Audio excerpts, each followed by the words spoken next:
Buenos días a todos. En nombre de la Universidad de Lima y la Facultad de Comunicación, les damos la bienvenida y anunciamos pues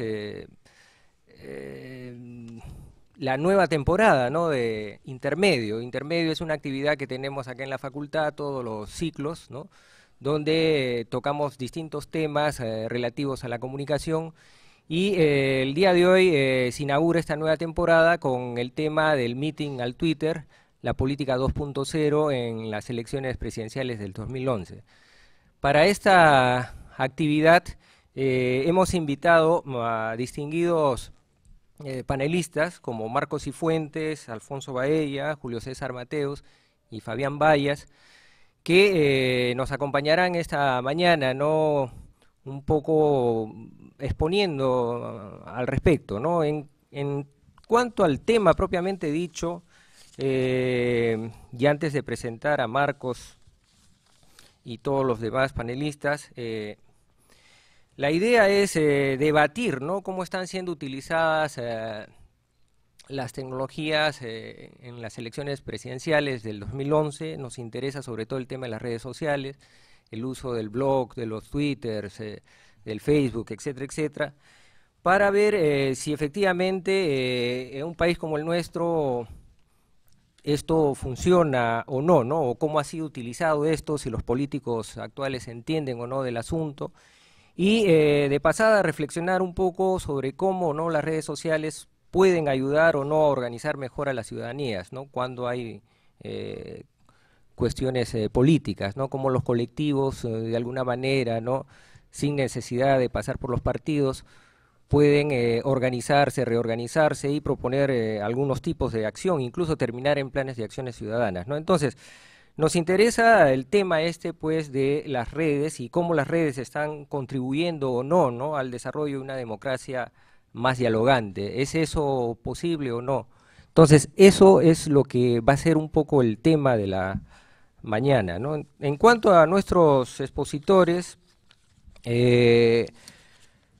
para que conozcan un poco el currículum de ellos, tenemos el caso de Marcos Cifuentes.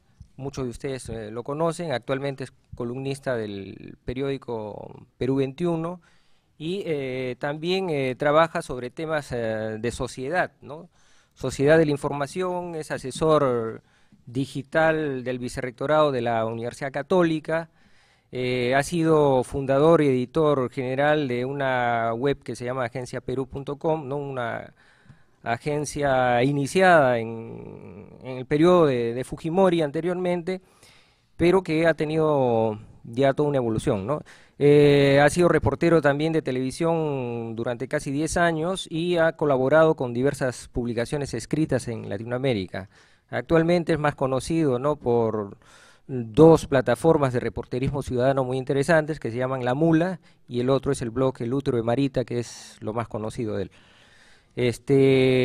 En el caso de Alfonso Baella Herrera, es especialista en herramientas de comunicación, basado sobre todo en tecnologías de información, marketing político, redes sociales, se ha dedicado a todo ese mundo. Y en cuanto a sus estudios, él viene de hacer posgrados en tecnología de la información y en administración de empresas. En el año 2001 ha creado una empresa que se llama Baella Consulting, que es una agencia de marketing interactivo muy interesante, las propuestas que él tiene desde esa plataforma laboral. Y además es director, guionista de documentales corporativos, escribe artículos en blogs, dicta conferencias sobre temas de estas especialidades que he nombrado, y es creador del Facebookómetro, ¿no?, que es una cosa muy curiosa, ¿no?, que deberían preguntarle de qué se trata, ¿no? Y también es creador de la ONG Vota por Ti. Últimamente, Alfonso ha sido responsable de la campaña de redes sociales de Pedro Pablo Kuczynski, ¿no? Él ha llevado prácticamente toda la campaña 2.0 de Kuczynski en el último proceso electoral y ya les contará él por dónde está apuntando ahora. Julio César Mateos, bueno, todos los conocen, él es profesor nuestro, es licenciado en comunicación de acá de la universidad, máster en Educación y Comunicación por la Universidad Autónoma de Barcelona, está diplomado en Periodismo Político y en Análisis Cultural por la Universidad Antonio Ruiz de Montoya y es profesor acá hace ya varios años, ¿no? O ha sido, porque ya acabó la campaña, ha sido coordinador general de la campaña de 2 candidatos al Congreso de la República en las últimas elecciones por Fuerza Social, y estos eran candidatos exalumnos nuestros, que él explicará la campaña y cómo se llevó a cabo esta. Y por último está el profesor Fabián Bayas de la universidad también, al cual todos lo conocen, ¿no? Él es profesor de curso de Comunicación Política, Comunicación Internacional, es autor de diversos artículos en esa especialidad, ¿no? Ha estudiado un posgrado en la Universidad de Nuevo México, en Albuquerque, Estados Unidos, ¿no? Y ahí ha obtenido una maestría, ¿no?, en Ciencias Políticas. Además, ha estudiado Sociología en la Católica y Comunicación Social en San Marcos, ¿no? Actualmente es comentarista de política internacional en muchos medios de comunicación y sobre todo especialista en política comparada, ¿no? Entonces,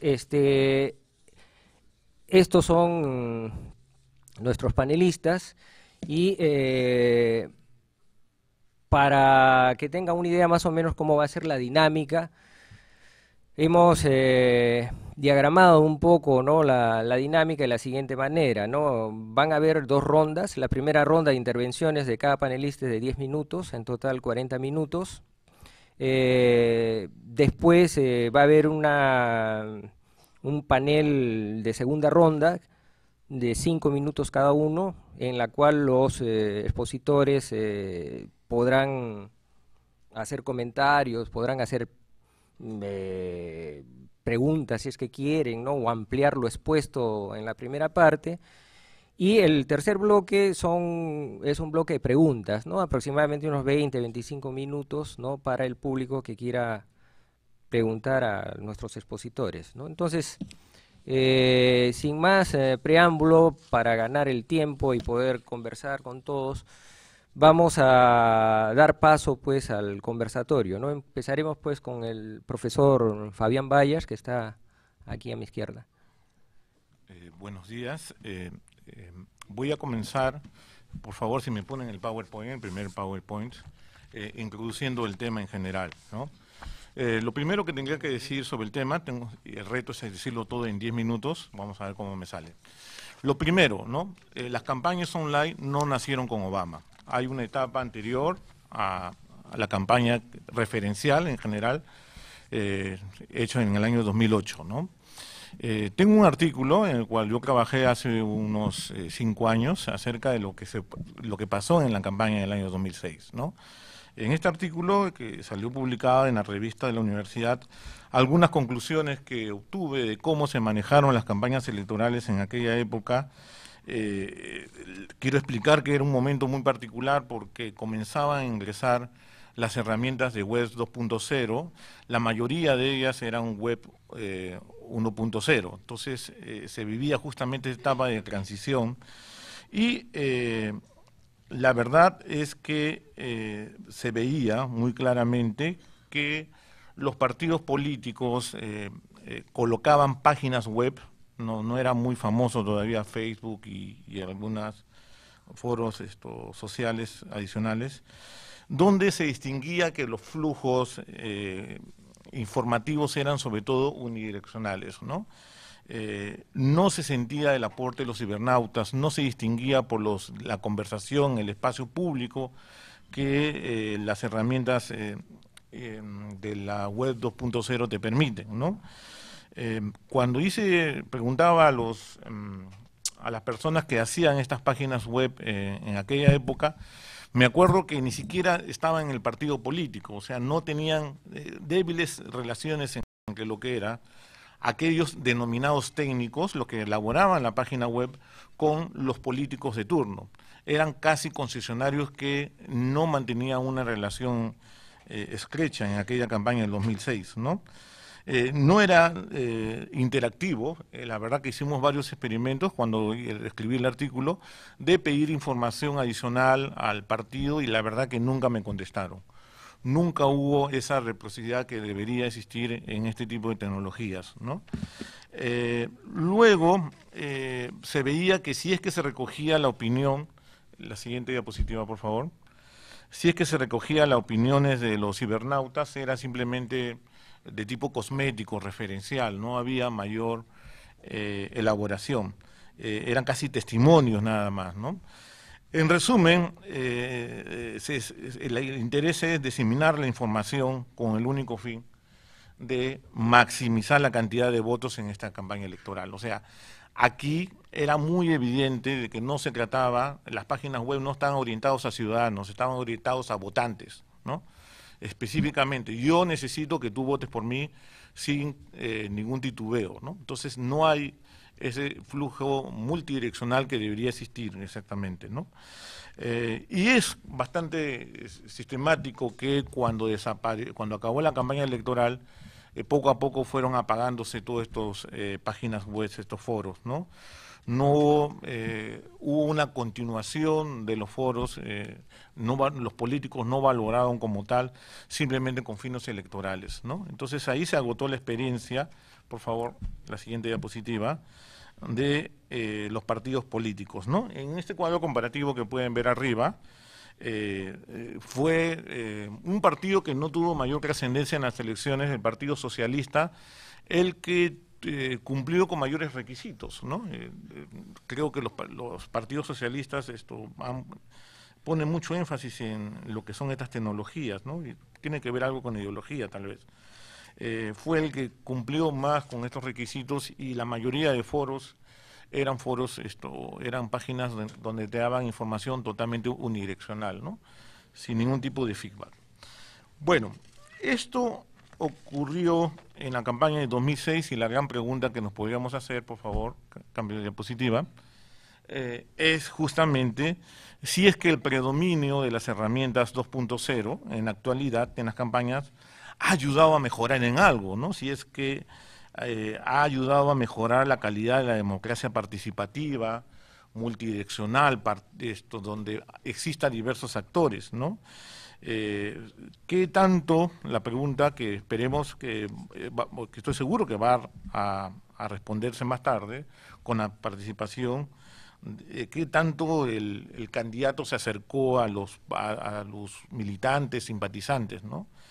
¿Qué tanto ha sido esto, no?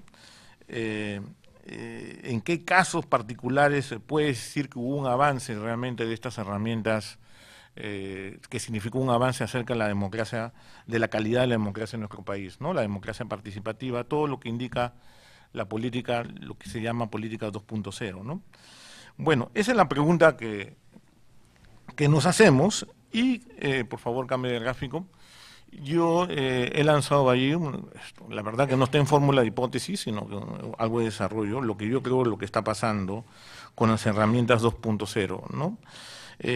Cuando se habla de las herramientas 2.0 que no han funcionado, lo primero que he notado que recogen los académicos es algo que nosotros sabemos, ¿no? Acerca de lo que es el problema de la brecha digital.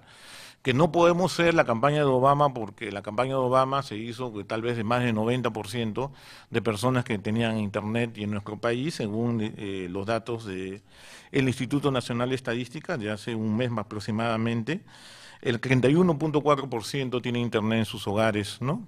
Y las cabinas siguen siendo bastante importantes, con el 60%.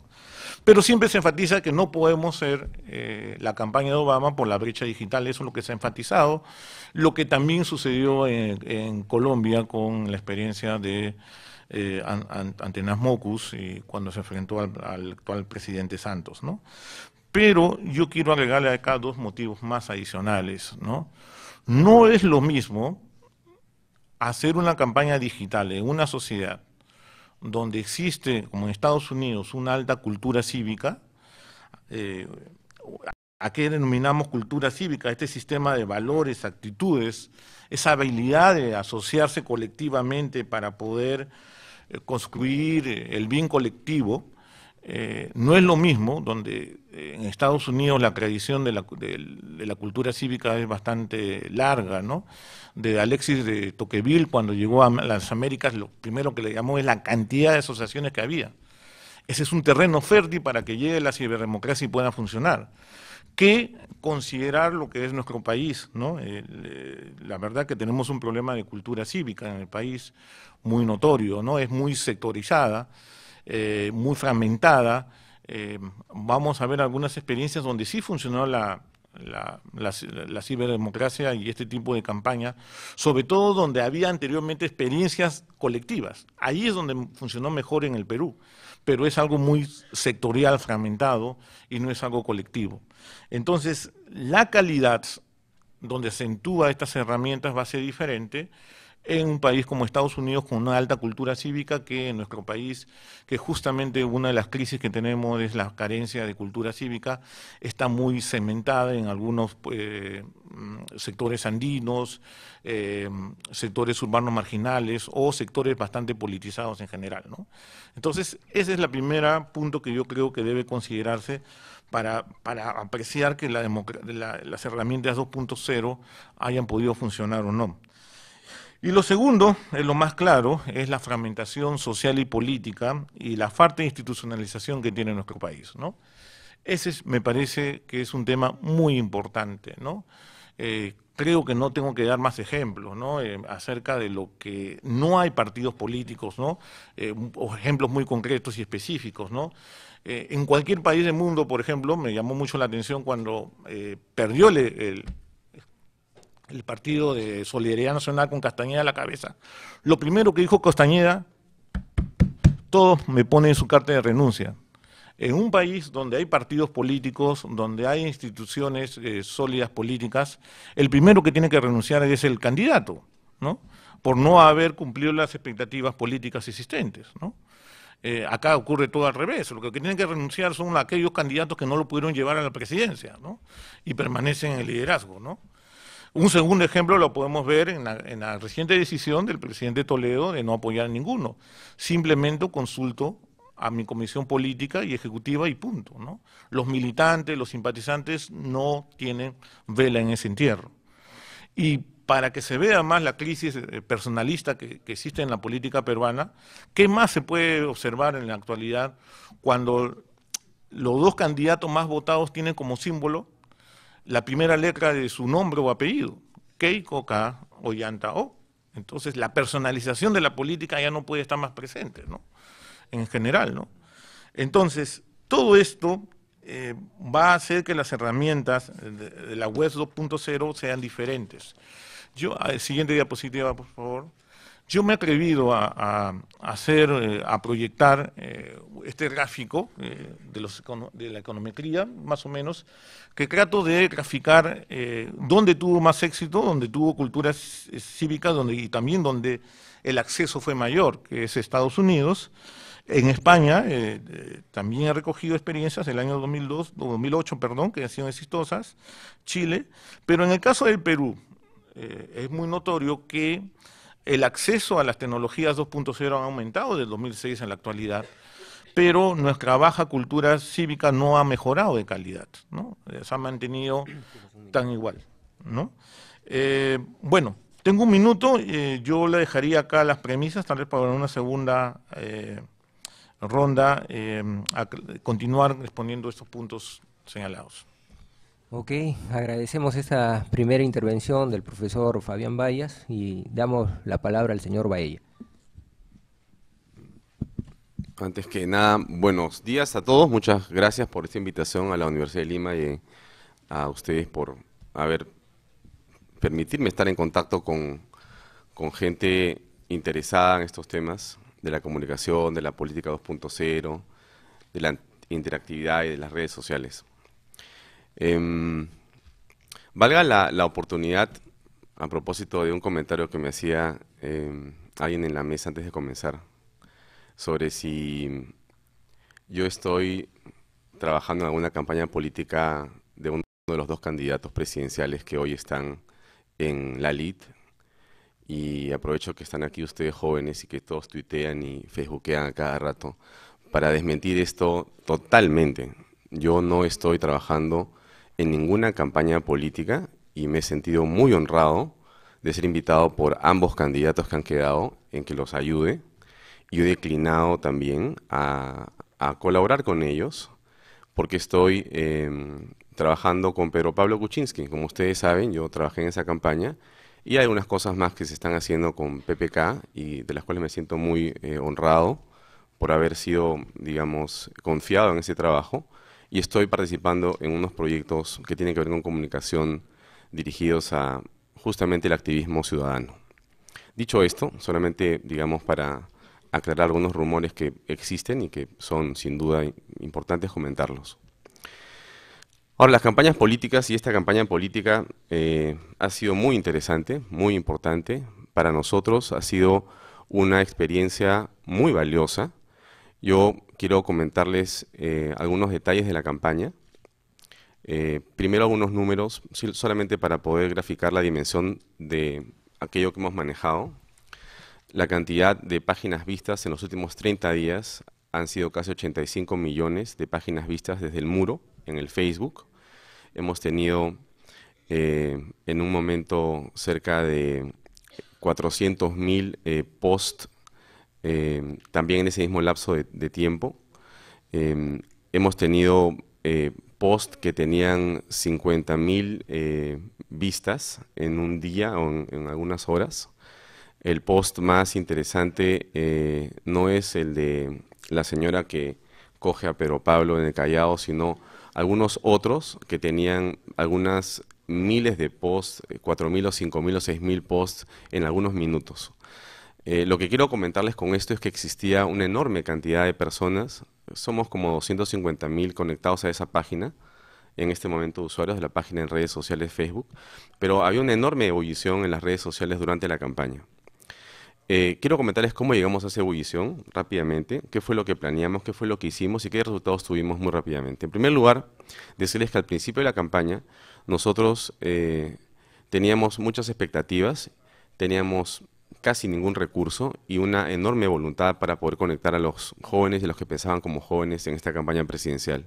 En esa línea, lo primero que hicimos fue dirigirnos a visualizar cuáles eran las fortalezas que teníamos y por lo tanto decidimos y entendimos claramente que los contenidos que Pedro Pablo había generado en la forma de textos, fotos, videos, pensamientos y otros más eran elementos importantes para poder difundir y compartir.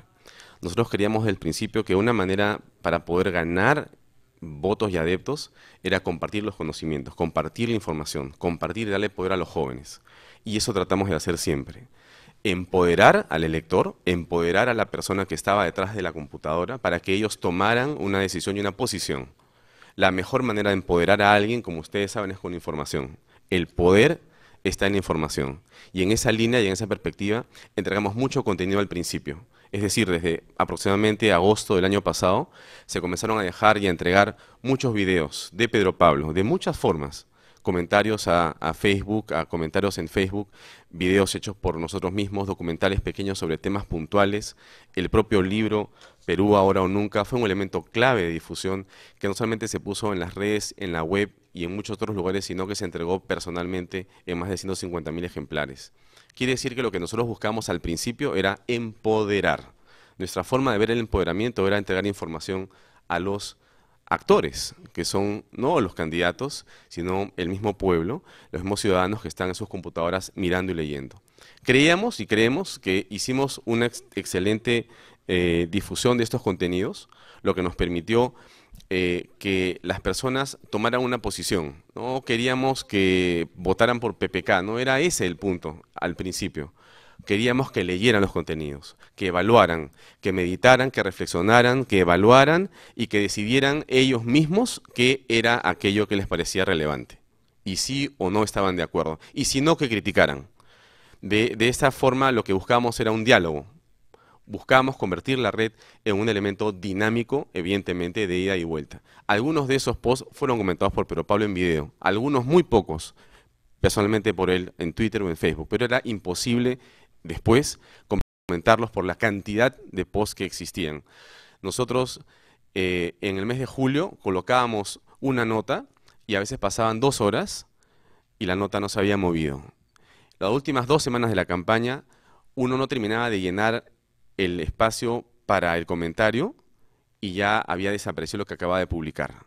Cuando uno hacía clic en compartir, la nota desaparecía automáticamente y pasaba a la tercera o cuarta página en Facebook porque había una enorme cantidad de personas colaborando, colocando información y siendo parte de este movimiento que se hizo y creció bastante en las redes sociales. Entonces, esto para comentarles de que era para nosotros muy importante el compartir información, en empoderar a las personas que estaban al otro lado del computador.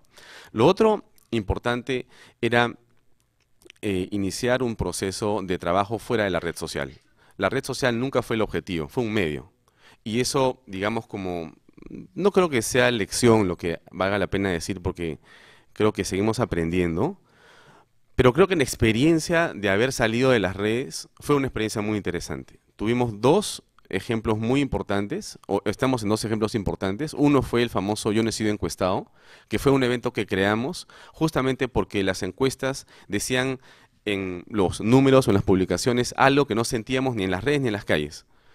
Ustedes, si estuvieron en el proceso también tan inmersos como nosotros, quizá reconocieron que algo estaba ocurriendo en el mes de febrero, cuando sentíamos en diferentes lugares que todos decían PPK, PPK o PPK, seguramente todos en las zonas urbanas, porque no íbamos a los cerros al final de la elección, pero en las zonas urbanas había una enorme ebullición por Pedro Pablo y no sentíamos nada de eso ni en las encuestas, ni en ninguna otra parte. Entonces estamos muy preocupados porque no teníamos mediciones que nos llevaran arriba.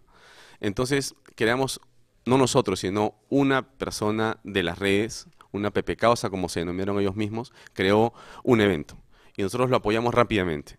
Y este evento se convirtió en algo que ocurrió durante todo el día, en esa fecha, en diferentes partes del mundo.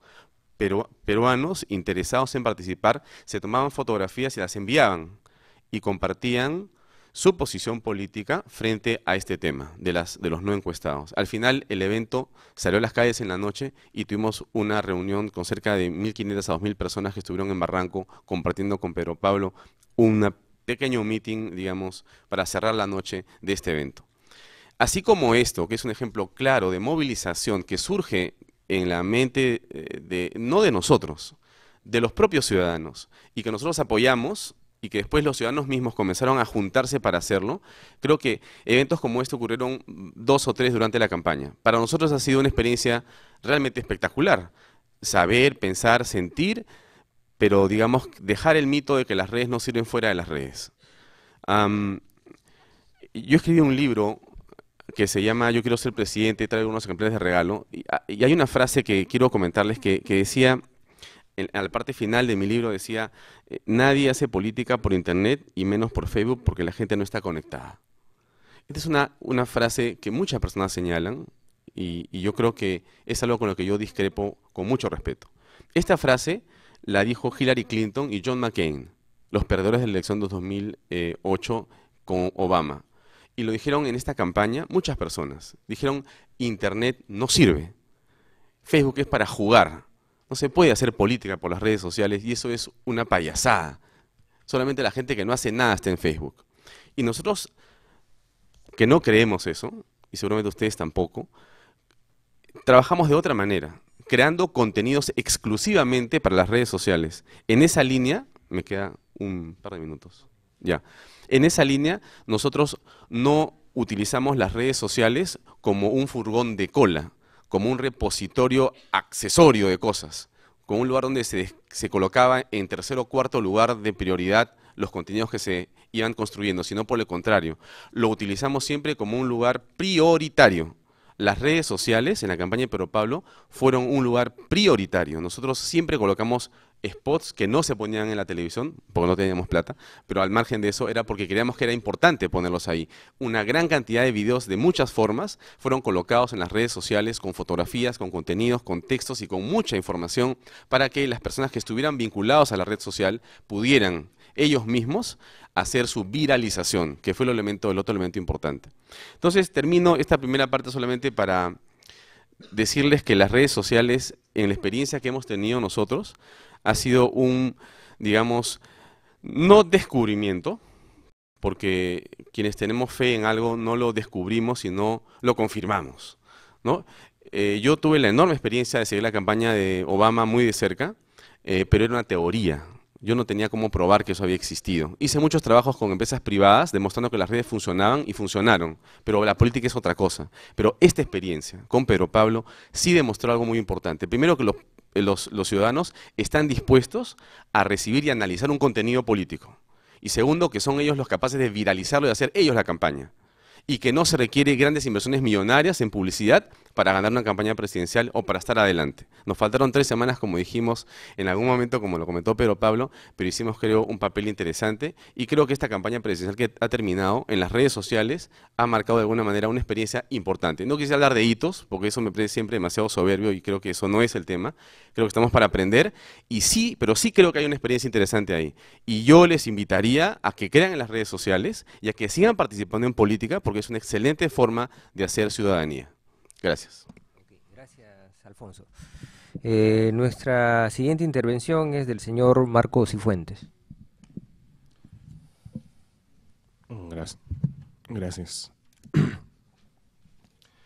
Yo quería, en realidad, empezar felicitando a Alfonso, que hablamos algún par de veces durante la campaña, porque yo estaba bien interesado en el fenómeno PPK, porque creo que nos cayó a la boca a todos. Yo era uno de los escépticos, no tan escéptico como otros, pero sí, tenía cierto grado de escepticismo sobre el impacto de la campaña, el impacto de Internet en una campaña política. Habían otros que, por supuesto, decían, y yo tenía algunos reparos, unos matices, ¿no? Habían otros que me acuerdo mucho, Aldo Mariate, que me lo encontré una vez y me dijo, Internet no sirve para nada, eso no sirve para nada. Entonces, bueno, sí, pero la verdad es que no es así, pero yo pensé que podía. Y vamos a hablar un poco de PPK, que creo que es el tema que creo que nos ha sorprendido a todos. Pero quería empezar por Susana Villarán, que es el fenómeno de Internet que no tenía un Baella detrás y que también funcionó de alguna forma, ¿no? Yo creo que Susana Villarán ganó por, ¿cuántos votos? ¿20.000? Una cosa así de nada, nada. Y me parece que si no perdió más votos en esa última semana, que fue pésima para ella, creo que se debió buena parte que tenía una especie de voto duro de Internet que era bien interesante. Un montón de gente que era fan de Susana Villarán y que aguantó hasta el final y se informaba, ¿no? Cada vez que habían estas campañas en contra de la tía Regia, venían la anti-contracampaña diciendo, no, la tía Regia es chévere, no pasa nada. Y por eso además dio esta apariencia que seguramente muchos recordarán durante la campaña municipal, dio esta apariencia de que ella era por eso se llama la tía Regia, porque era la de los chibolos que estaban entusiasmados con ella, ¿no? Y que, además, para citar de nuevo a mi amigo Aldo, no puede ser pues, que los chibolos del AB voten por Susana Villarán, ¿qué les pasa? No están informados de nada.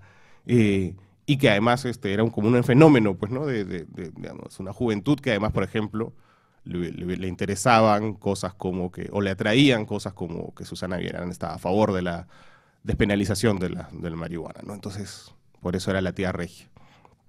Y daba esta apariencia, que efectivamente luego, si ustedes ven las últimas encuestas, la encuesta final, por ejemplo, de apoyo de las municipales, era en verdad una apariencia. El voto de Susana Villarán no fue un voto ave y ni siquiera fue un voto joven. No. Fue un voto de las periferias de Lima, ¿no? Independencia, San Juan, ¿no? Ate, el Agustino. Por esos distritos, en esos distritos ganó Susana Villarán. En los distritos que miran más hacia el mar, tipo Miraflores, pero también Jesús María, Pueblo Libre, ¿no? Y digamos, ese núcleo, si imaginen el mapa de Lima en su cabeza, ese núcleo de distritos como más centrales de Lima, esos votaron, en esos, digamos, ganó Lourdes Flores. Entonces, y luego ven las encuestas además de apoyo y el voto de Susana Villarán no era un voto joven. Digamos, no le fue mal en el segmento de 18 a 24 años, pero no fue el mayor segmento que la apoyó. El mayor segmento que la apoyó fue más bien la gente más vieja. Entonces, ¿por qué había y hay todavía esta fama de Susana Villarán como la candidata de los jóvenes, ¿no? De los jóvenes, ¿no? y la tía regia, porque la tía es la tía porque hay todos los sobrinos que querían a esta tía regia. Y bueno, tiene que ver con esto que crean las redes sociales, al menos en el Perú, que son estos pequeños guetos virtuales que tenemos, ¿no? Hasta este año, Facebook era la segunda red social en este país. La primera red social de este país, hasta este año ya ha sido desplazada, era Hi5. Y Hi5 es, o era, ya no lo es, porque ha sido desplazada, yo tengo un par de teorías sobre eso, pero creo que no es el tema. Pero Hi5 hasta este año era la red social más popular, y más popular me refiero a los sectores populares, y me refiero además al interior del país. Tú salías de Lima y nadie tenía Facebook, todos tenían Hi5 y te decían, no, ya agrégame el Hi5. Hasta este año. Este año empezó a cambiar las cosas. Entonces, Facebook, y hay una encuesta de la Universidad Católica, que es verdad que es de julio del año pasado, falta la de este año para comparar la tendencia, pero la encuesta de la Universidad Católica de julio del año pasado te decía que Facebook era un fenómeno limeño AB, ¿no? Y bueno, claro, era limeño AB, y en esa época, en la época de que se hizo la encuesta de la Universidad Católica, habían 2 millones de personas en Facebook. Ahora hay 5 peruanos, no sé si, me parece que hay 5 peruanos en Facebook, 5 millones de peruanos en Facebook. Entonces, pero eso tiene que ver porque ha habido esta migración del Hi5 a Facebook de los sectores populares. ¿Y a qué voy con esto? Y con esto de las apariencias.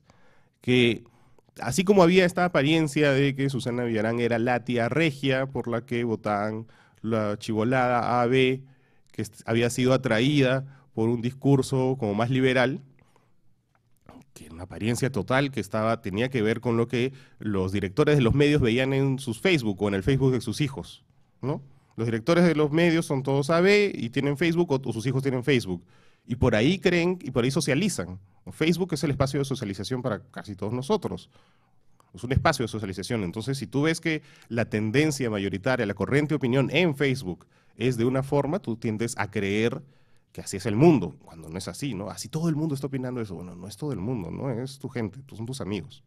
Entonces, esta apariencia de que la tía regia había ganado por los jóvenes no era realmente cierta, pero creo que se volvió una especie de profecía autocumplida en el momento en que empezó a ajustarse la diferencia entre ellas dos, y al final un voto duro, si quieren verlo así, por miles de personas, que no es nada electoralmente, no es, ¿cuánto fue? No fue ni el 1%, ¿verdad? Ni el 1% de los electores limeños que determinaron el triunfo de Susana Villarán. Entonces, y así como ella fue una apariencia, creo que PPK también tuvo una apariencia, fue una apariencia. Digamos, todos creíamos que PPK pues iba a ganar. Y PPK al final terminó, como bien has recordado ahorita, Alfonso, ¿no? Digamos, llegaron a cierto sector, ¿no? Creo que no les alcanzó el tiempo para hacer un trabajo más popular, si quieren verlo así. Al final, PPK terminó más cerca de Toledo que de Keiko, ¿no? Keiko terminó en 23, y PPK en 18 y Toledo en 15, ¿no? Entonces, PPK terminó a 3 puntos de Toledo y a 5 de Keiko, ¿no? Entonces, claro, ahora, el mérito de PPK es que sacó un 10% de votos de Internet. Y que eso sí es histórico, y sí, ahí sí Alfonso no quiere decirlo, pero yo sí lo voy a decir, es un hito. O sea, hay un 10% de votantes que de alguna forma se generaron en Internet. No necesariamente ese 10% tenía Internet.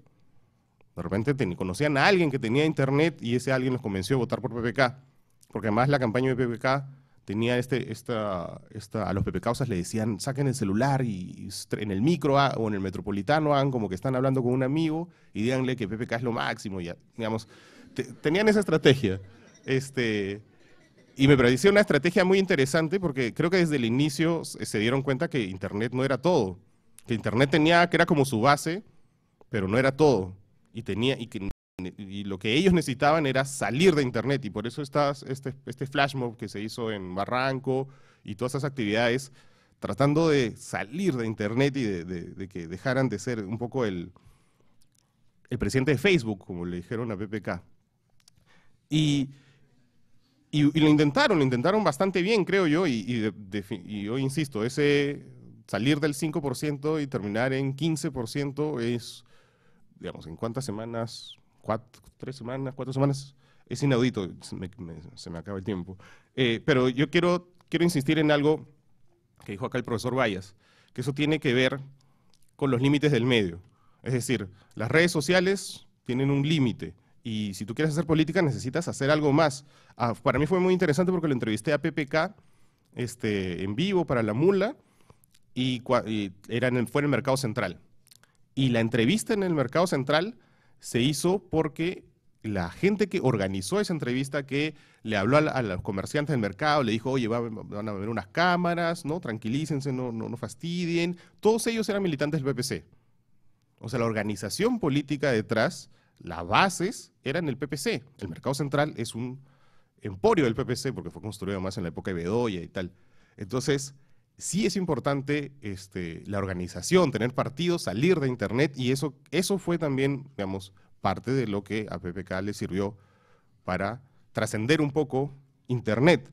Como dijo el profesor, una democracia sin partidos como es el Perú, en el que el 80% de la población no tiene identificación partidaria, es grave, y por eso estamos en esta segunda vuelta que a todos nos aterra, o al menos a todos acá, ¿no? Guardo para la siguiente ronda. Hay que ser un poco estricto con el tiempo porque si no se nos va de la mano el asunto. Bueno, agradecemos a Marcos por esta intervención y vamos a dar paso al profesor Julio César Mateus. Bueno, muchas gracias. Es para mí súper especial esta reunión porque estoy en mi condición de profesor y a la vez de coordinador de una campaña que directa o indirectamente involucró a muchas personas que están aquí sentadas, como exalumnos, como colegas, como profesores y como amigos. En ese sentido, me gusta que la sala esté llena. No sé si eso se deba a los métodos coercitivos de Fabián para canjearlo por puntos o a las ganas que tienen las personas que están aquí de hablar de política. Y yo creo que lo lamentable de todo esto es que esas ganas usualmente se activan cada 5 años. Se activan 48 horas antes de los procesos electorales y allí es donde está el problema. Entonces yo quiero hablar un poco de la experiencia de la que participo, que se llama coherencia, que es lo que me permite estar finalmente aquí y haber participado de la campaña pasada. ¿Cómo llegamos aquí? En el año 2004, cuando yo era estudiante universitario, luego de que habíamos creado Recrea, que felizmente continúa hasta hoy, y habíamos intentado que sea una suerte de movimiento político en la universidad, y luego de haber fracasado en ese intento, felizmente, teníamos las ganas de hacer algo, ¿no? Como todos. Cada vez que los viernes o los sábados con una chela conversamos sobre el país, siempre decimos hay que hacer algo, ¿no? La única diferencia es que nosotros plasmamos ese hay que hacer algo en una organización, y con una organización que desde hace 6 años funciona y que no tiene o no tenía muy claro cuando se fundó cuál iba a ser su destino. Era lo que los cientistas políticos llaman un grassroots movement, un movimiento de raíz que surge o insurge por una demanda específica, que en ese caso era el hartazgo y las ganas de hacer algo, pero que no tenía un norte claro ni una estructura definida. Entonces los primeros años de creación de Coherencia fueron precisamente dedicados en largas y muy aburridas sesiones a generar estatutos y estructuras, porque entendíamos y entendemos, y cada vez con más vehemencia, que lo que tenemos que generar no son movidas, porque las movidas son efímeras y suceden con las coyunturas pero luego se apagan, sino movimientos. Y los movimientos son aquellos que tienen estructura que trasciende. Entonces, estas aburridas sesiones de definir un estatuto o un reglamento nos permitieron seguir hasta hoy con mucha vida y habernos revitalizado después de la última experiencia. Coherencia a lo largo de su historia ha hecho cosas muy diversas que tienen que ver sobre todo con la participación, elaboración en proyectos de incidencia y de vigilancia ciudadana y de generación de conocimientos.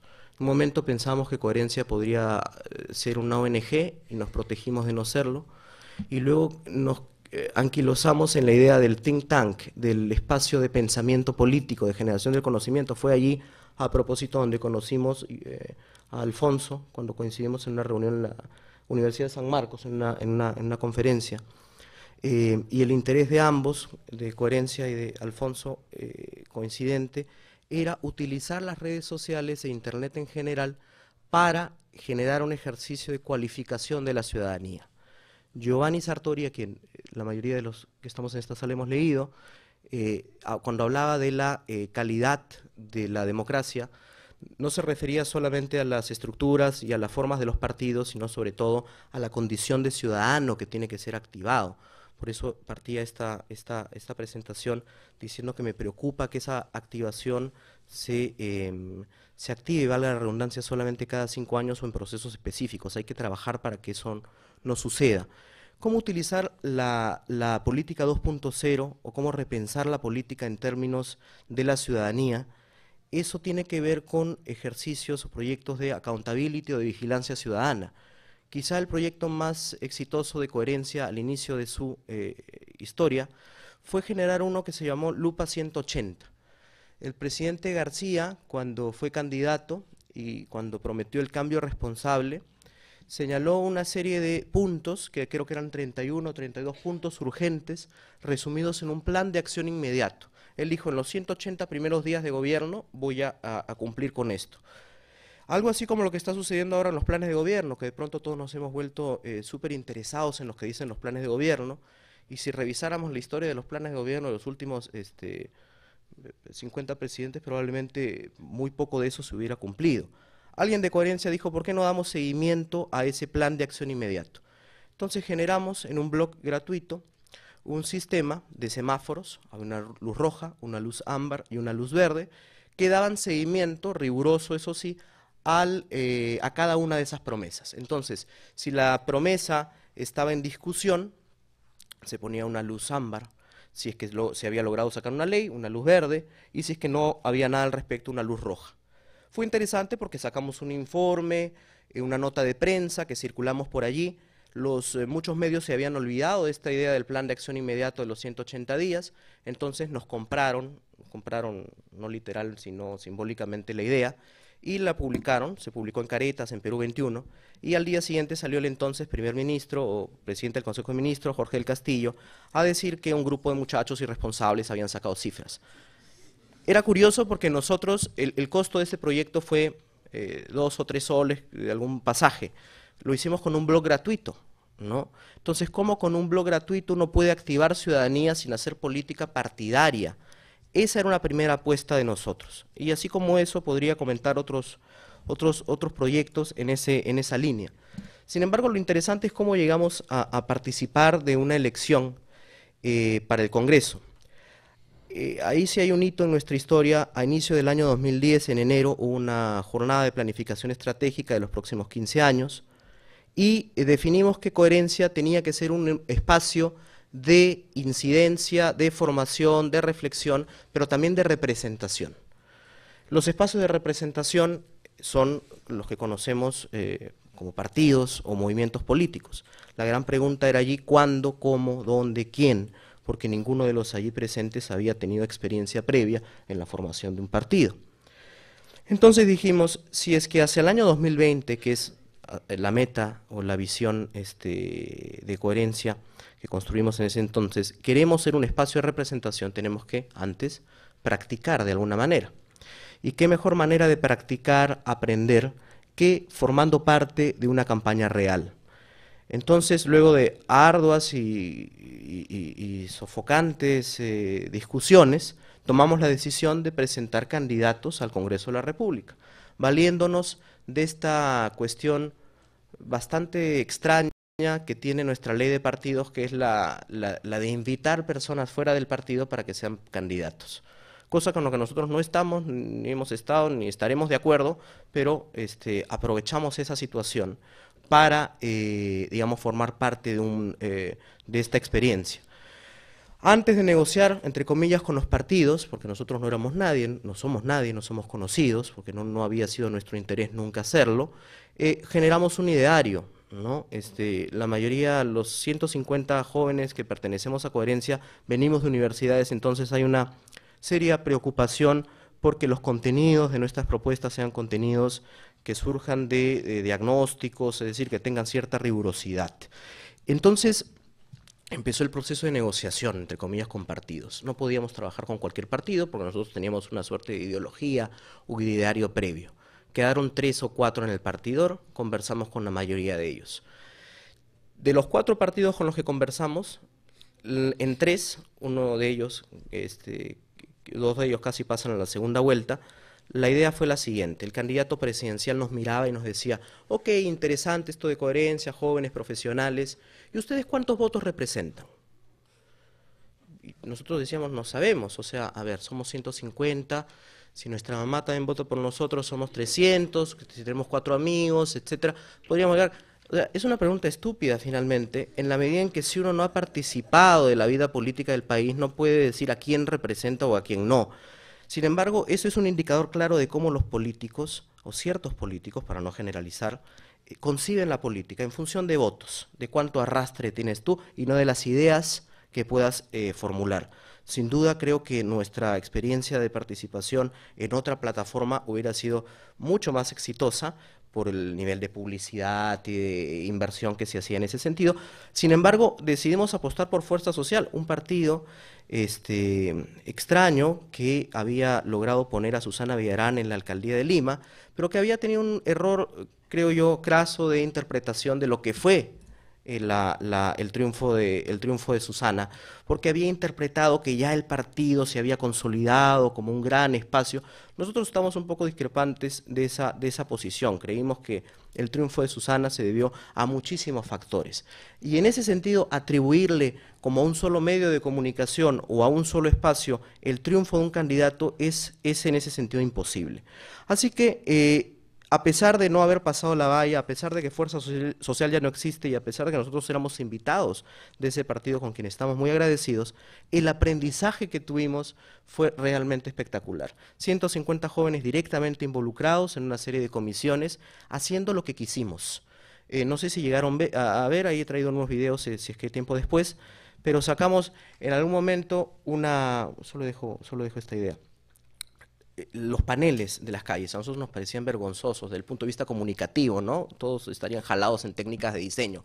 La cara inmensa, photoshopeada así exageradamente, con el número y con lemas tan inteligentes como Vitocho es el 8, o ella es alta, o el otro es bajo, o el otro es gordo. Entonces nosotros dijimos, ¿por qué no sacamos una publicidad donde tapemos la cara de los candidatos? Hicimos algo súper arriesgado, súper polémico, que salió en Perufail, y eso para nosotros fue un logro, donde los candidatos salían con unas máscaras, ¿no es cierto? Si eso fue acertado o no, ya lo discutiremos después, pero solo quería dejar eso como botón de muestra de que nosotros en ese espacio pudimos inventar, y que además, luego lo conversaremos, cómo las redes sociales sirvieron, ¿no es cierto?, para tener un correlato de esa participación. Me llamo Augusto Rey.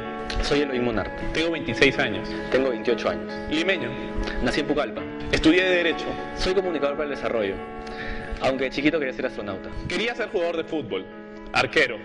El lomo saltado de hecho. Me encanta el chifa. Me encanta el fútbol, pero soy malísimo. Me gusta mucho el mar. Corro tabla. También monto bicicleta. Tenía buenas notas, aunque a veces me relaban en conducta. A los 10 años me enamoré por primera vez de Jessica, una chica de 18. Nunca me dio bola. En serio, bailo bien. Si quieres te muestro. Soy pésimo, me lo han dicho 1000 veces, pero me encanta la música. Calle 13, Héctor Lavoe, Giroto Santa Rosa. Es urgente que más jóvenes ingresemos en la gestión pública. Cada vez somos más y de distintos partidos. Eso está bueno. Nuestro tema es la educación de calidad. Una educación que permita a los jóvenes trabajar en lo que les gusta, ser felices, ganar bien. Mucha ganas de trabajar en el Congreso. Los dos tenemos chamba, pero este reto es alucinante. Porque podemos hacer un buen trabajo. Nos venimos preparando hace años y con mucha paciencia para esto. Y no estamos solos. Trabajamos con un equipo de primera, calificado, limpio. Es un trabajo difícil, pero tenemos ganas de hacer una excelente chamba en el Congreso, de romperla.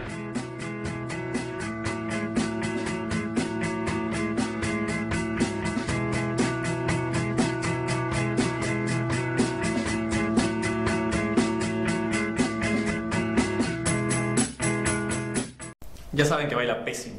Ya saben que le gusta la salsa. Ya saben de nuestras buenas intenciones y que lo nuestro es la educación de calidad. Pero para que voten por nosotros, tienen que conocer nuestras propuestas. Ahí van 3 ejemplos. Primero, la educación no debe ser un lujo. De cada 10 jóvenes peruanos, solo 3 tienen educación superior. Proponemos créditos educativos para los talentos. Un examen voluntario que identifique a los jóvenes talentosos entre quienes tienen menores recursos. Ellos accederán a préstamos del sector privado para poder estudiar y cuando trabajen devolverán ese dinero. No estamos inventando nada, esto ya funciona en otros lugares. Segundo, la educación no debe ser una estafa. Solo 2 universidades peruanas figuran entre las 1000 mejores del mundo. De cada 100 profesores universitarios, solo 5 tienen doctorado. Y Chile invierte 7 veces más que nosotros en ciencia y tecnología. Proponemos hacer que funcione el Sistema Nacional de Acreditación para que nuestras universidades e institutos tengan una calidad internacional. Incrementar el presupuesto para ciencia y tecnología hasta llegar al 0.6% del PBI. Y que la plata que venga del canon minero sirva para investigar, capacitar y no solo en infraestructura. Tercero, la educación no debe ser inútil.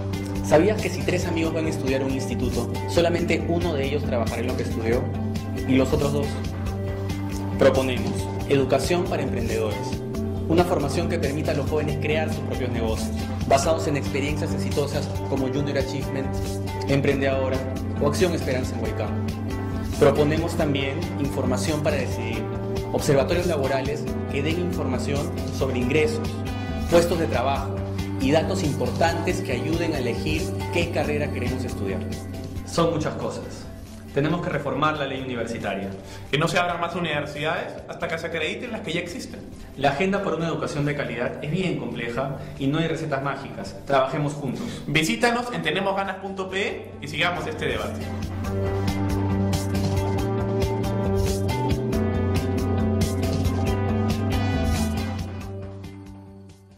Vamos a dar inicio a la segunda ronda. Esta segunda ronda va a ser un poquito más corta en tiempo para darle la oportunidad al público de hacer sus preguntas. Cada intervención van a ser de 5 minutos. Empezamos con el profesor Valles.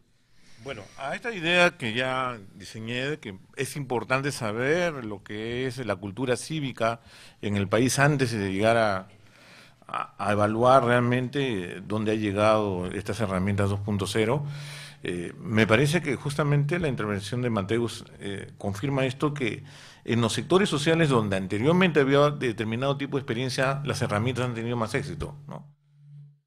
Lo segundo que quería decir como idea, una segunda idea que creo que no se debe escapar, es acerca de lo que podemos denominar el lado oscuro de las redes sociales, ¿no? Porque en esta campaña electoral no solamente hemos visto mayor participación política, hemos visto también cómo es que estas herramientas hacen casi como una especie de autopsia a la sociedad, una autopsia a la sociedad viva, ¿no?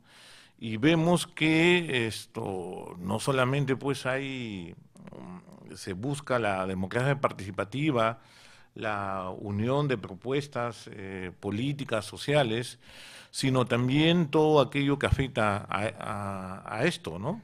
Hemos visto manifestaciones de racismo, hemos visto manifestaciones de discriminación, de intolerancia política, de intolerancia cultural, hasta sexual, diríamos, en general, ¿no?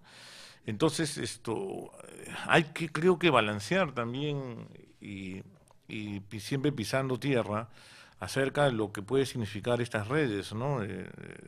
Que son, desde luego, pueden ser consideradas muy positivas, pero también hay un lado oscuro que es importante notar que está sucediendo, ¿no? Y realmente que estas expresiones son propias de una sociedad, como ya hemos dicho, fragmentada, una sociedad con grandes sectores excluidos en general, ¿no?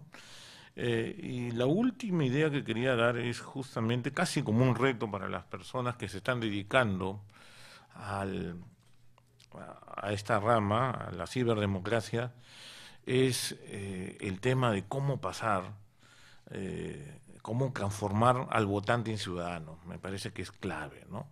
Y esto pasa por lo que es la sostenibilidad de todo lo que son las redes que se ha señalado ya, ¿no? Sí, las redes dan empoderamiento, pero ¿cómo hacer para que no se agoten agotadas las elecciones, ¿no? Que pueda ser utilizada posteriormente para cualquier tipo de necesidad de asociación, ¿no? Entonces, me parece que puede ser muy positivo, yo creo que también estoy de acuerdo que es muy positivo esta experiencia, pero ahora el reto sería cómo darle sostenibilidad, ¿no? Y eso yo creo que es una inquietud que tal vez nos pueda los panelistas compartir, cómo darle sostenibilidad en general, ¿no? Bueno, y por último, yo creo que es también importante la educación, ¿no? Me parece que es importantísimo educar a la población en general en estas prácticas participativas, ¿no? Y que ayude, porque la cultura cívica se puede construir, no es algo heredado de largo tiempo, sino que se puede construir la cultura cívica, ¿no? Yo creo que son los retos que nos va a llevar en el futuro en la ciberdemocracia en general. Ok, agradecemos al profesor Bayas. Vamos a dar pase a Alfonso Baella. Ya, quería continuar con el comentario que dejé en el anterior segmento, y era para señalar también que, bueno, Pedro Pablo, en términos de redes sociales, desde nuestra perspectiva, en la que estábamos trabajando en la campaña, fue un candidato muy bueno. Yo creo que nos permitió no solamente, bueno, inspirarnos en lo que Pedro Pablo hacía y cómo lideraba las cosas que estaba proponiendo, sino en que existía una serie de condiciones y elementos importantes que pudieron ser puestos en valor en las redes sociales. Me refiero, por ejemplo, a los currículums de Pedro Pablo, a las propuestas de Pedro Pablo y a la forma en que él, con ingenio y con gracia y con humor, pudo desarrollar en la campaña. Entonces, estas condiciones son interesantes y son las que también permitieron levantar y elevar y salir adelante con las redes sociales. El hecho importante de no perder el efecto y la visión de que teníamos que salir de las redes para hacer política es algo que dominó la campaña siempre. Nosotros nos sentíamos, digamos, fuertes en las redes sociales, pero entendimos claramente que si no salíamos no íbamos a poder lograr nada, y por eso por eso aceptamos y nos pareció espectacular la creación de los Pepe Causas, ¿no? Como un grupo de suerte de militantes, pero eran en realidad entusiastas y simpatizantes. Y se creó esta PPK manía, el Pepe Camión, el Pepe Carro, las Pepe Casas y muchas cosas que fueron apareciendo. Y bueno, por cierto, el Pepe Cuy, que ustedes seguramente han visto y de repente algunos han comprado. Y toda esta enorme cantidad de despliegue de marketing y branding en torno al PPK y las expresiones PPKísticas que se fueron creando durante la campaña. Y entonces esto ayudó, sin duda ayudó, pero había una esencia detrás. Lo que quiero decir entonces es que no se puede decir, dame la receta para ver cómo se lo aplico a otro candidato. No se trata de eso. Yo soy muy respetuoso de todos los candidatos presidenciales y todas las personas que quieren hacer en las redes sociales experiencias, pero hay que tener en cuenta cuáles son las condiciones necesarias. Hay que mirar con seriedad las condiciones que son importantes, no solamente para construir una imagen en las redes sociales, sino para poder difundirla y para quienes están al otro lado la acepten y la puedan a su vez viralizar. Lo otro que quería comentar era el hecho de que efectivamente Internet para muchos es un lugar. Y ahí hay una discrepancia en la que nosotros compartimos con algunas personas. Decían, Internet solo llega a un grupo pequeño de peruanos. Internet es un pequeño gueto.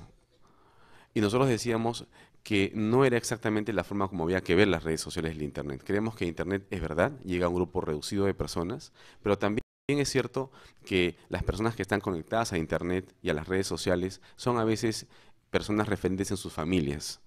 Entonces, si hay una persona conectada a una red social, esta persona sí puede viralizar, transmitir, difundir un contenido a su grupo fuera de las redes sociales, familiar o de amistad. Y esto entonces se multiplica. El carácter de multiplicación de la información y de la comunicación, más allá de la red social electrónica, termina siendo muy importante. Y en eso nosotros creímos siempre durante la campaña. Decíamos y pedíamos, hablen con sus amigos, difundan con sus compañeros de trabajo, ayúdennos a salir de las redes sociales. Y la gente que estuvo con nosotros en la campaña, los PPCausas y la gente que entró con entusiasmo, hizo esa labor. Sin ellos y sin estas directivas hubiera sido imposible. Creo que Marco ha exagerado, siempre es exagerado Marco, pero yo no creo que podamos hablar de una cantidad como 10% de Pedro Pablo. Yo creo que Pedro Pablo por sí solo y sin las redes tuvo una enorme cantidad de votos. Sería difícil determinar cuánto, pero 10% me parece sin duda Marco Cifuentiana la cifra. Así que, con el mejor ánimo, Marco creo que es un gran profesional además y lo estimo muchísimo. Sino que creo que al margen de la cifra estrictamente, el hecho concreto era que había que trabajar de una manera en la que las personas difundieran los contenidos fuera de la red. Entonces, dicho esto, ya para terminar mi intervención, ¿cómo continuar hacia después de las elecciones?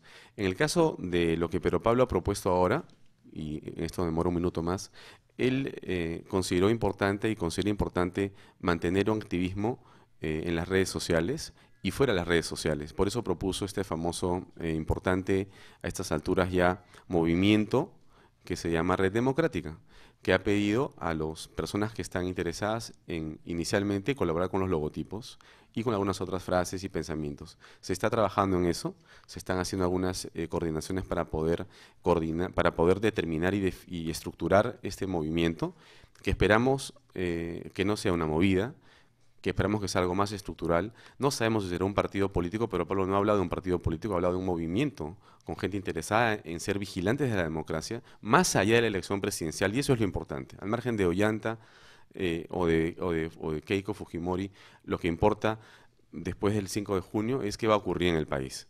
Entonces, y ahí hay un tema interesantísimo, donde las redes sociales sí creo que van a cumplir un papel determinante para la democracia y para la Constitución. Gracias. Bien, se agradece, Alfonso. Vamos a darle la palabra a Marco Cifuentes. Quería insistir en esto de la democracia sin partidos y cómo eso limita, y con el recuadro que puso, esta estadística que puso el profesor Vallas, me parecía precisa, ¿no? Digamos, tú puedes tener una gran estrategia de Internet, pero si no tienes base, si no tienes organización, si no tienes gente identificada con partidos políticos, no vas a conseguir mucho, ¿no? Insisto, ¿no? El 80% de peruanos no se identifica con ningún partido político. Y esa cifra es altísima en cualquier país del mundo. Es una cifra altísima. Se necesitan partidos con los que, de alguna forma u otra, la gente se sienta representada. Y si eso no ocurre, vamos a tener más escenarios como el que estamos teniendo ahorita. Por eso no estoy de acuerdo cuando dice PPK, los partidos apestan. La verdad es que el problema de este país y parte del problema por el que estamos ahorita pasando es porque tenemos instalados en nuestra cabeza esto de que los partidos apestan. Los partidos, nos gusten o no, son necesarios.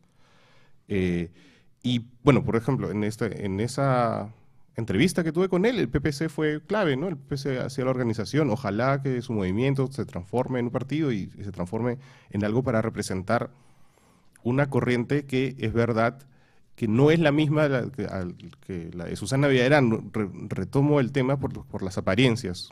Creo que mucha gente al inicio, sobre todo cuando PPK era un fenómeno solo de Internet, decía, no, son los mismos chibolos que votaron por Susana Villarán los que están votando por PPK, y no, tú agarras el mapa electoral de las elecciones municipales del año pasado, el mapa electoral de estas elecciones presidenciales, y es completamente distinto, ¿no? Es más bien el votante de Lourdes Flores el que votó por PPK. Y el votante de Susana Villarán ha votado o por Humala o por Keiko. Entonces,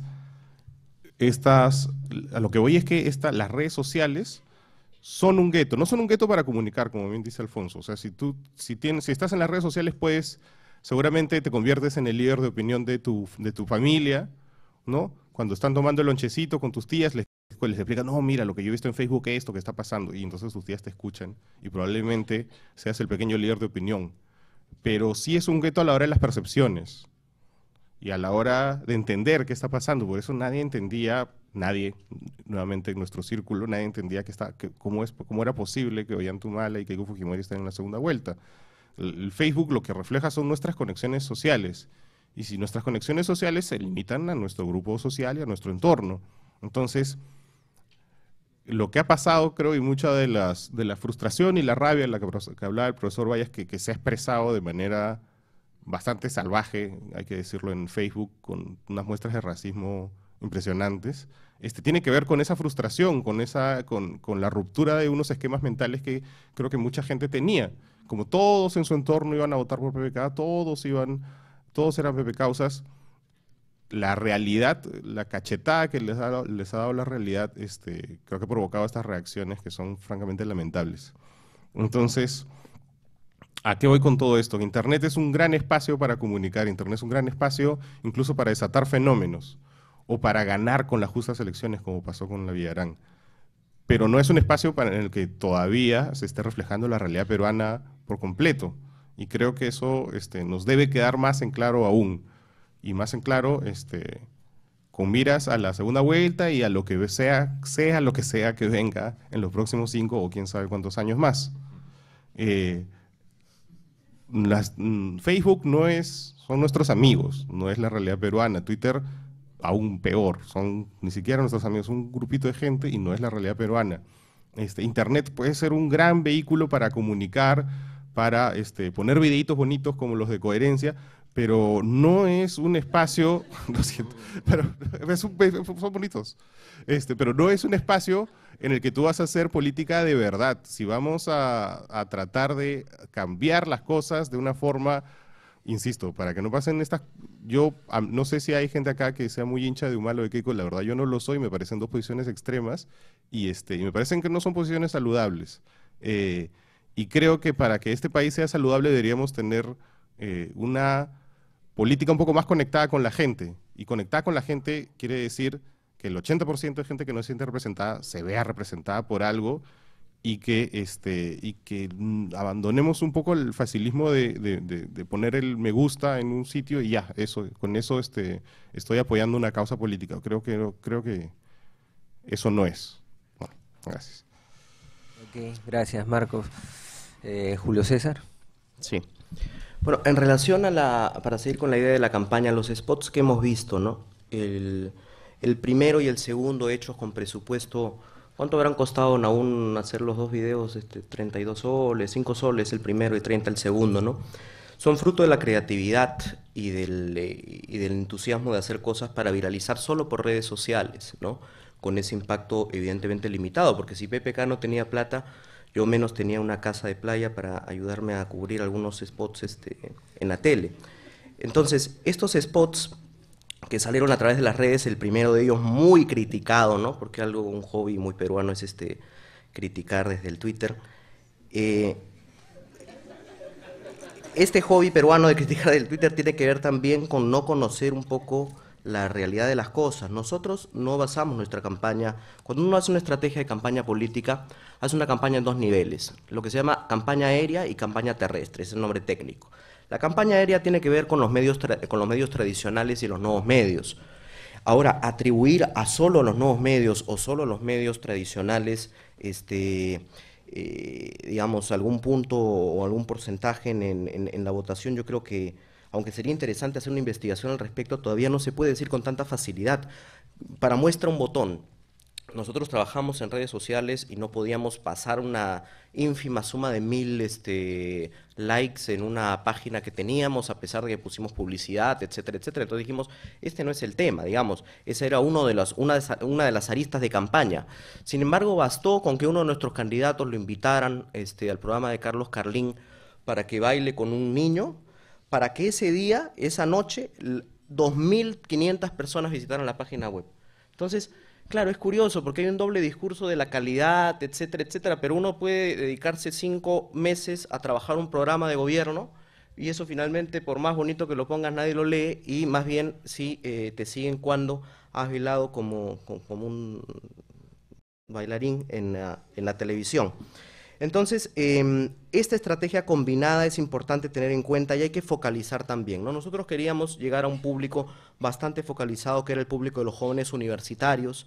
Por eso en nuestra campaña se llamó Tenemos Ganas, que tenía una suerte de ambigüedad sexual también, y que jugaba también con el rollo del emprendedurismo, de lo que caracteriza a los jóvenes, ¿no? Esta idea de los jóvenes de participar en voluntariados, de querer organizarse, etcétera, etcétera. Para terminar, un par de reflexiones sobre esto de la política 2.0 que hemos podido también confirmar en el campo real.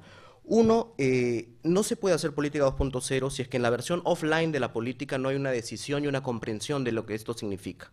¿A qué voy con esto? Si hiciéramos una investigación muy simple de los últimos candidatos, probablemente el 98% de candidatos en las pasadas elecciones tenían Facebook, High Five, etcétera. De ese 98%, ¿cuántos de ellos manejarían el High Five o el Facebook? ¿O cuántos de ellos entenderían para qué diablos sirve eso? Yo diría que una cantidad bastante ínfima. Una cosa que caracterizaba nuestra campaña, a nivel muy limitado, por supuesto, es que nuestros candidatos siempre respondían ellos mismos todas las preguntas o intervenciones que se les hacía. Yo conozco, porque es un amigo mío quien dirigió la campaña digital de otro candidato, que no está aquí en la mesa, y que su equipo de campaña digital, que eran 30 personas, se dedicaban sobre todo a hacer videos en contra de otros candidatos y a borrar comentarios negativos. Entonces, eso es trasladar pues los vicios de la política offline a la política online. El tema de los trolls, ¿no es cierto? El tema de inventar personajes, el tema de meterte a foros para malear al otro, etcétera, etcétera. Entonces, esa es una primera idea.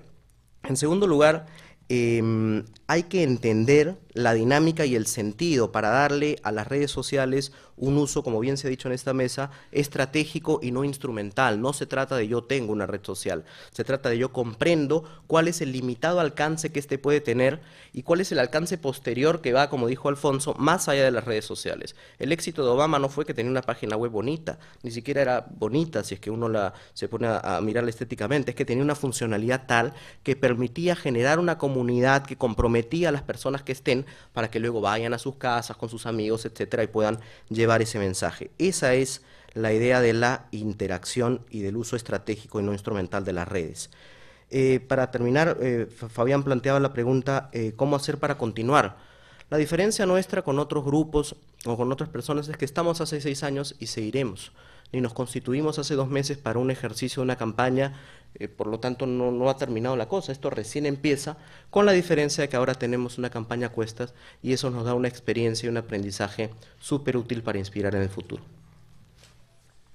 Bien, con estas intervenciones creo que vamos a dar pie a las preguntas. Hay muchísimas preguntas seguramente para hacer, el tema es infinito, no se agota, así que a ver, levanten la mano los que quieran preguntar y alguien les pasará el micro.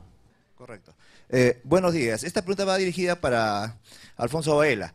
Yo le preguntaría, ¿cuál de los candidatos tiene mejores condiciones para ganar la campaña en Internet y por qué?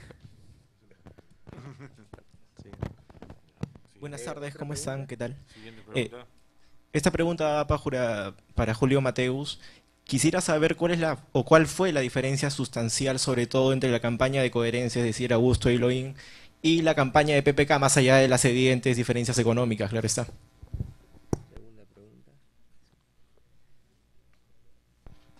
Buenas tardes, esta pregunta va para Marcos, a pesar de que nunca me contesta en el Twitter.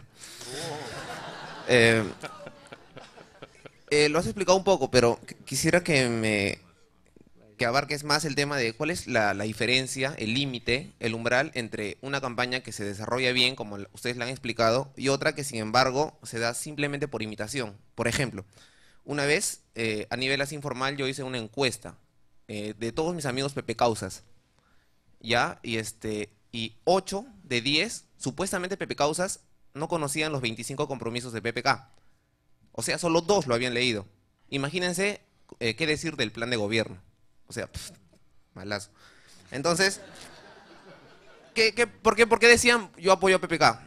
¿era monería nada más o era temor a la discriminación virtual que existe y bastante en Facebook y en Twitter? Quisiera que, por favor, amplíes ese tema y que me contestes en Twitter. Ya. Ok. Dos preguntas más, ¿sí? Acá adelante, por favor. Gracias. Para Marcos Cifuentes, quisiera saber cuál es su percepción de los despidos mediante redes sociales, de los despidos arbitrarios de Pepe Jara y Patricia Montero de Canal N por no apoyar el retorno del fujimorismo, como ella misma lo ha declarado al diario El Mundo de España. Quisiera saber si cree que la opinión pública por esto sigue siendo precaria. Gracias. Y una última pregunta de esta primera ronda. Ya. Yo una vez leí en un post de Marco que PPK en realidad no era el candidato de los jóvenes, y viendo su análisis más o menos estuve de acuerdo, ¿no? Y quería decirle a Alfonso Baella que me parece entonces que el mensaje que debería viralizarse se viralizó mejor en el AB que digamos, en el sector C, porque ahí ganó Humala. Entonces, ¿cree usted que el mensaje, por más que sea bastante difundido, pudiera afectar digamos, el índice de posición política que tiene una persona en función de su nivel social o posición socioeconómica? Ok, vamos a empezar con las respuestas. Primero, Alfonso. O Marco. Yo solamente quiero pedir perdón por lo del Twitter. Lo que pasa es que Alfonso, que maneja 1000 veces, literalmente 1000 veces más personas que yo, lo debe tener bien claro, que cuando tienes mucha gente que te sigue, a veces no contestas todo porque es un poco inmanejable. Pero, ¿cuál es tu usuario? Ya, tú pásame la voz y contéstame y yo te contesto. Sobre tu pregunta y por los pepecausas que no conocían los planes de gobierno, a mí me parece que, por ejemplo, si hay algo valioso en la campaña PPK es que se esforzaba continuamente por tratar de difundir sus propuestas. Y además no solo difundirlas, sino incentivar a la gente a que la difundan. ¿No? También las 25 y colgaban el plan de gobierno ¿no? Ponían una, luego otra. Me parecía eso elogiable. Que la gente no le haga caso es otra cosa, ¿no? Uno trabaja con lo que hay. Y a mí me pasa cuando pongo noticias en el Facebook, la gente las comenta y no las lee, sin leer. Lee el titular y empieza a comentar, ¡ah! Horrible, ¿no? Así es, pues, ¿no? La gente no lee. No sé, todos deben haber visto este reportaje terrible de los universitarios, ¿sí? No. Bueno, esa es nuestra realidad. Esa es nuestra realidad. Entonces, la gente no lee y no le interesa, y probablemente muchas veces tiene que ver con modas, ¿no? ¿Cuánto de moda hubo en el éxito de PPK? No sé, la verdad, de repente tenía que ver también con que él era un candidato que salía y se mostraba tal cual era, ¿no? Y no tenía miedo al ridículo. Me parece eso bien interesante. Sobre eso, el miedo al ridículo, quiero decir una cosa, comentar lo que dijo Mateus, que bueno, hay una cosa que es bien importante para tener en cuenta, para hacer política en los próximos años, que los candidatos que han ganado son los que han hecho menos payasadas. Keiko y Humala, tú no los has visto bailando, ni chupando, ni como cantaba Toledo, ¿no? Eso es mentira, ¿no? Son los candidatos más serios, al fin y al cabo, si se ponen a pensar. Todos los demás tenían un grado de payasada. Y otra cosa que es interesante es que ningún candidato de la farándula ha entrado al Congreso. De hecho, ningún candidato de la farándula entra al Congreso desde Susy Díaz. Ese es otro prejuicio que tenemos instalado, ¿no? Es verdad que la gente vinculada al deporte sí entra. Es impresionante, ¿no? Desde periodistas deportivos como Bengolea y el Angelito, hasta las voleibolistas, ¿no? Bueno, el deporte es más fuerte que la farándula en todo caso, ¿no? No hay necesidad de hacer payasadas para ser populares en política.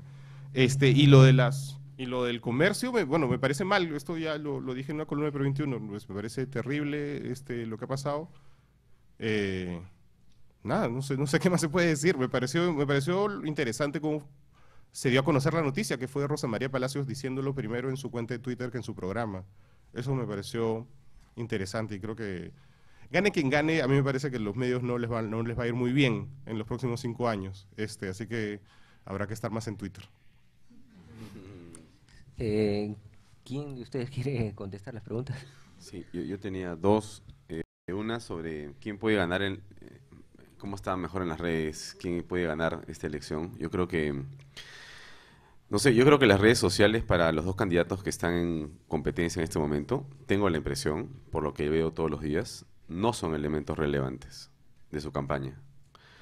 Aunque se ha activado un poco más el Twitter de Keiko, pero yo tengo la impresión de que no hay todavía un énfasis lo suficientemente importante en ninguna de las dos campañas, quizá porque ambos no han entendido qué hay que hacer en las redes sociales, o quizá porque no le dan importancia o por alguna otra razón, pero es mi impresión, ¿no? Yo no veo ningún énfasis fuerte en esos medios sociales.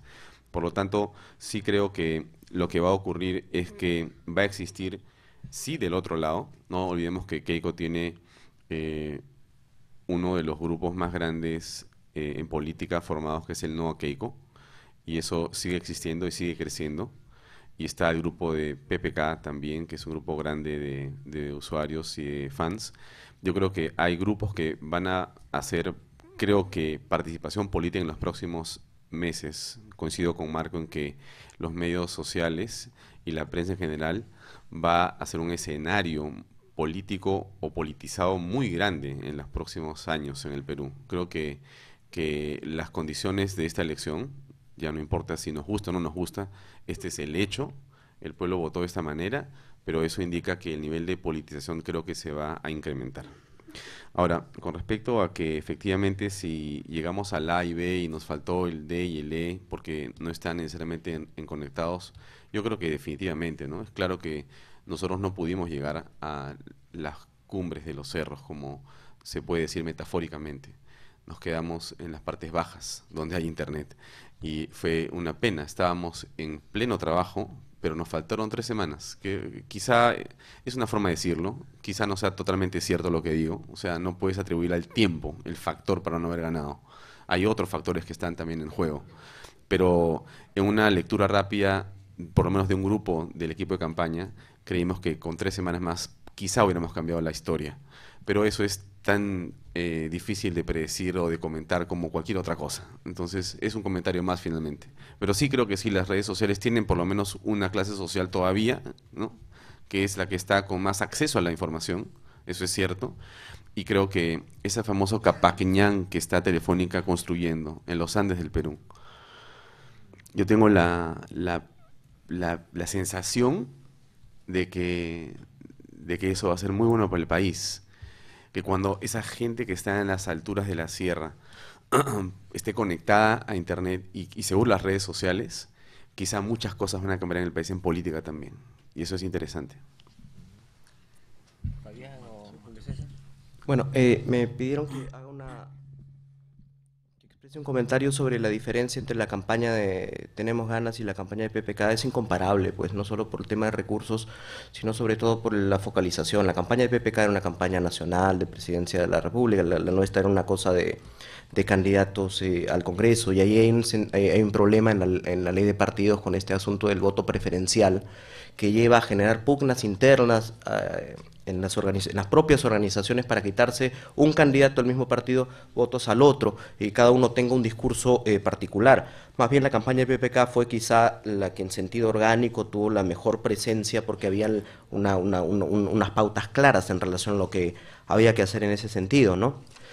Otras diferencias sustanciales pueden tener que ver con la formación de grupos alternativos, no depender de una página oficial, como el emblemático caso de Obama, ¿no? Que no había una página oficial, sino que eran pequeños grupos, como por ejemplo jubilados con Obama, republicanos con Obama, etcétera, etcétera. Es decir, segmentar bastante a través de las redes es algo que también resulta, porque da pie a que muchos grupos espontáneos, ¿no es cierto?, se generen. El problema es que en nuestro país la mayoría de grupos espontáneos que se generan son grupos antis, ¿no? No a tal, no al otro, y eso también es un problema para nuestra democracia, ¿no? Yo coincido con la lectura de marco en el sentido de que también la generación de modas ayuda mucho. Sucedió con Susana, sucedió con PPK también. Esto no es ni bueno ni malo, no es un juicio moral. Más bien hay una labor para nosotros como comunicólogos, como especialistas en la comunicación, para investigar cómo es que se forman las modas en política y cuáles son los detalles de ese fenómeno, ¿no? Porque, claro, la parte política y la parte ideológica queda siempre relevada a un segundo plano, y el voto es siempre un voto racional, irracional, irracional, racional, que son dos caras de la misma moneda, ¿no?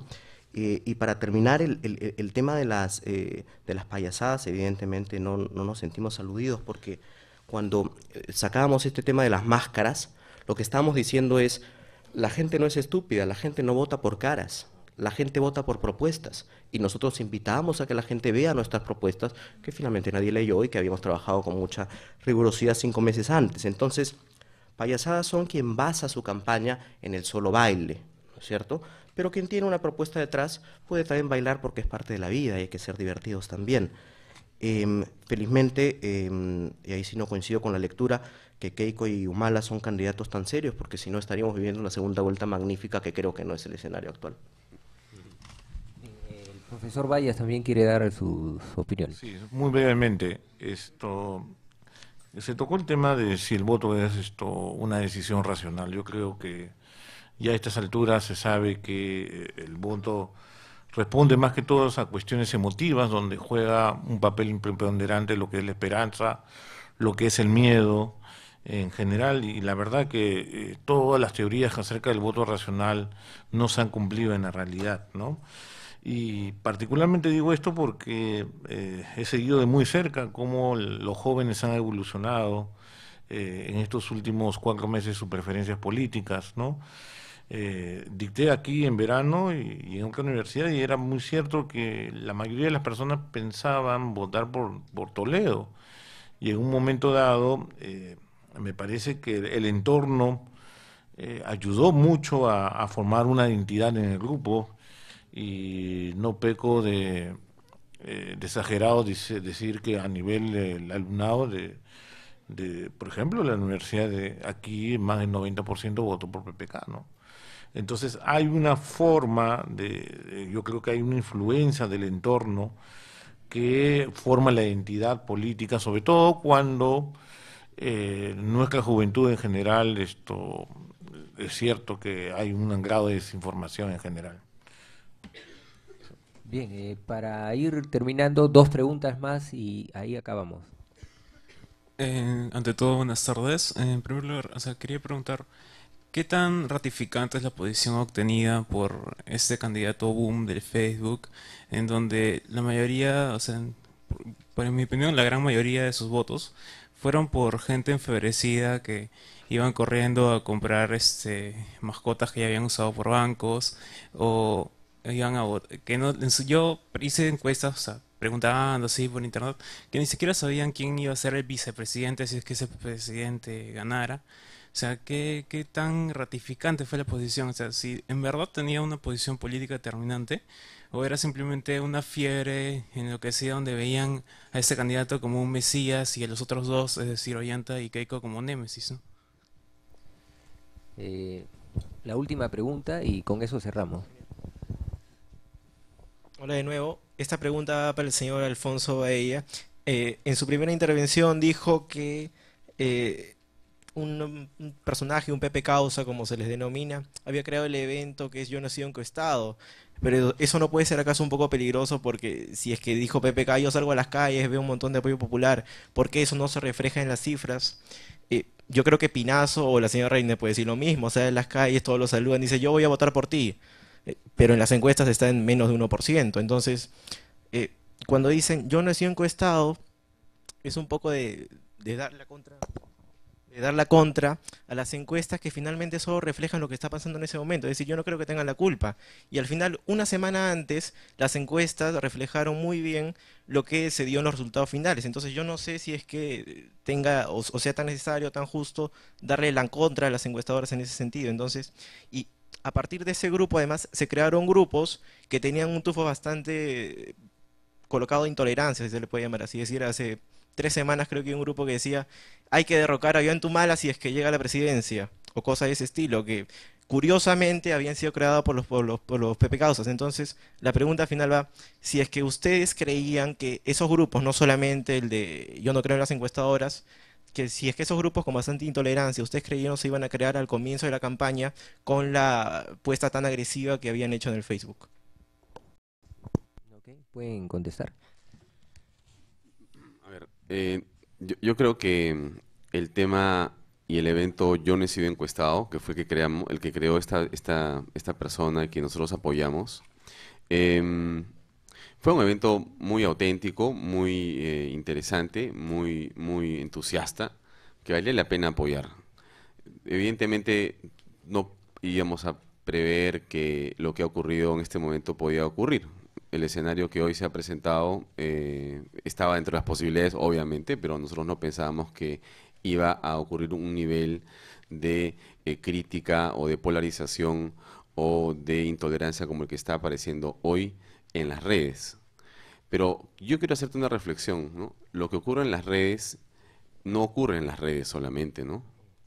Ocurre aquí, ocurre en la calle, ocurre en las casas, ocurre en todas partes. Entonces, no tampoco nuevamente le echemos la culpa a las redes sociales como que son el lugar donde, Dios mío, ¿no? Se han desatado las pasiones más bajas. Las pasiones están en el ser humano. Cómo se expresan, cómo tú las visualizas en las redes sociales, eso es un tema, ¿no? Pero que están ahí, están presentes. De ninguna manera nadie en el equipo de PPK, ni mucho menos, puede estar de acuerdo con ellas, ¿no? Pero Pablo ha hecho varios videos en las últimas 2 semanas hablando sobre la importancia de ser tolerantes, de ser respetuosos, de la importancia que la democracia sea lo que todos respiremos y peleemos por ello. Entonces, yo creo que cualquier otra percepción de que las cosas deben ser como a mí me da la gana y si no, no funcionan, no es así. Yo creo que hay que aprender a ser demócratas y eso significa aceptar y aprender a respetar las ideas de los demás. Y eso aunque no nos guste, pero creo que la única forma que el país tiene de salir adelante, más ahora en esta perspectiva, es si aprendemos a respetarnos, no a compartir las ideas necesariamente, pero respetarlas, no a insultarnos. Uno entra al Twitter realmente y a veces se asusta la cantidad de cosas que a uno le dicen solamente porque se le ve una foto de repente. Yo me acuerdo que fui a dar una charla invitado por acá el amigo fujimorista en el mes de diciembre y me llovieron como 400 insultos de todo tipo, porque fui a dar una charla de mi libro, y no tenía nada de malo, o sea, ni tiene nada de malo. Y eso tenemos que aprender a tolerarlo, tenemos que ser respetuosos de las posiciones de las personas. Ese es mi comentario.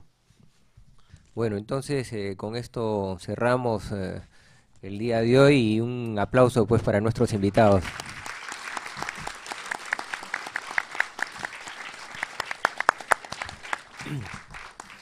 Los esperamos para el próximo intermedio. Gracias.